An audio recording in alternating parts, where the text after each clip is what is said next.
G'day, Pinball here.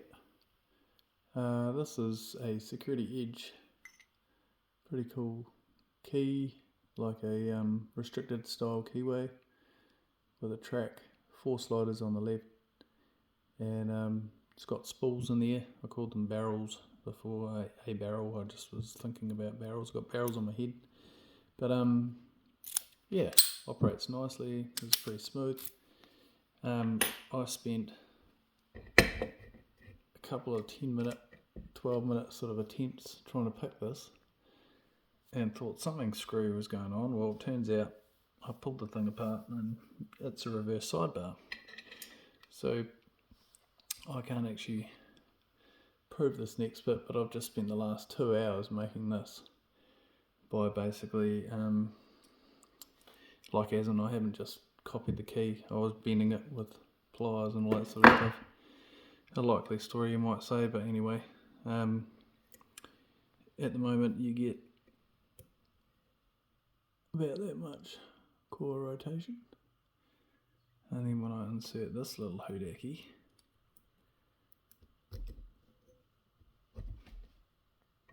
I get about that much core rotation. And this bit's taken ages because you pick all the spools. I just thought I was useless, and then I figured out, well, because it's a reverse sidebar, the edges are quite square. Admittedly, I have kind of looked at the bitting, trying to figure out what was going on, and I actually pulled the lock in and out. So, I mean, it's not exactly a blind pick. Well, provided I can actually pull this thing off, but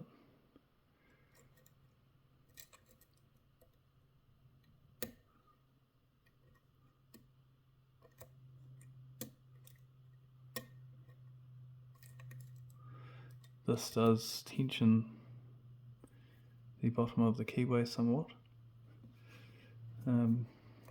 Add a restriction on there. So I've kind of got to float the spools.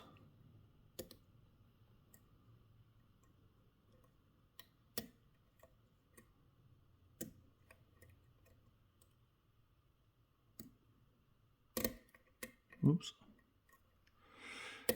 And I'm thinking if I can't get it this time, I'm going to have to... Oh, look at that. Cool. Right, done. Just taking a photo.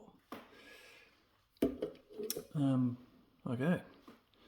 Well, I'll gut this thing anyway, because it is actually quite an interesting lock. I'll just close that again.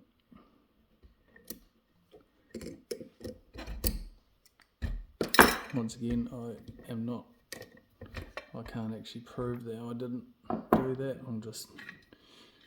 I've had fun for the last couple of hours. It's actually been quite a mission. It's a little bit annoying.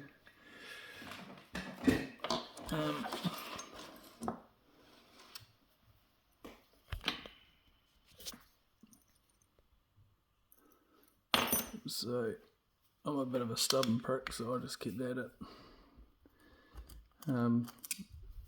Quite a few video attempts and a little bit of an upset significant other because I was actually supposed to cook tea.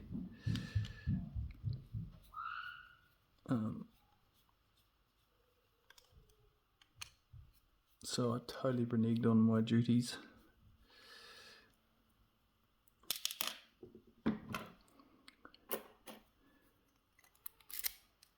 Alright.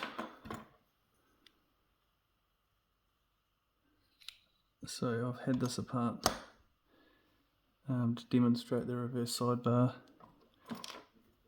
If you are watching and are interested, at the moment this sidebar with the key in is flush with the housing, and the reason it's a reverse sidebar is these springs between these brass inserts and the sidebar pushing the sidebar in. Now when I pull the key out, the sidebar obviously pops out much like a normal lock. However, the springs in here are super strong, which means you can't just set the side pins and hope the sidebar will drop in, because the spring tension of the sidebar is less than especially the combined, but each one is still quite gnarly. In terms of the conventional sidebar springs, it's quite. Now, I don't think there's anything really too special going on here.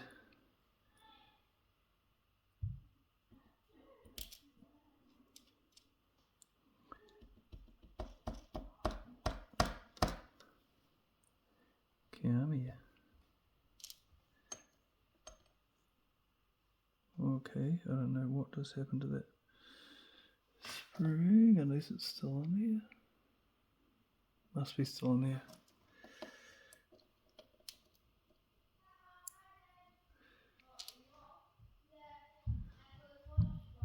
So, quite impressed with the build quality of this.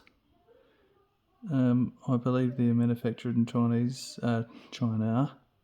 for a Australian company. So that I'm not even going to try removing that. It'll probably end in tears. And then we'll see what we've got in here.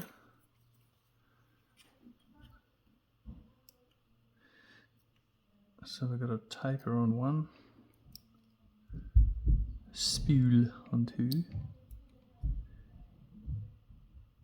Oh, interesting. Taper on three.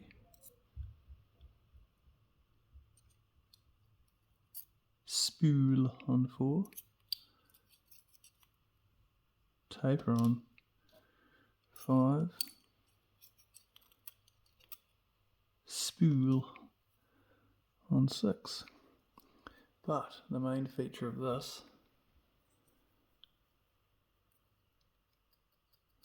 is that is a not entirely perpendicular, but pretty damn sharp edge compared to most sidebars.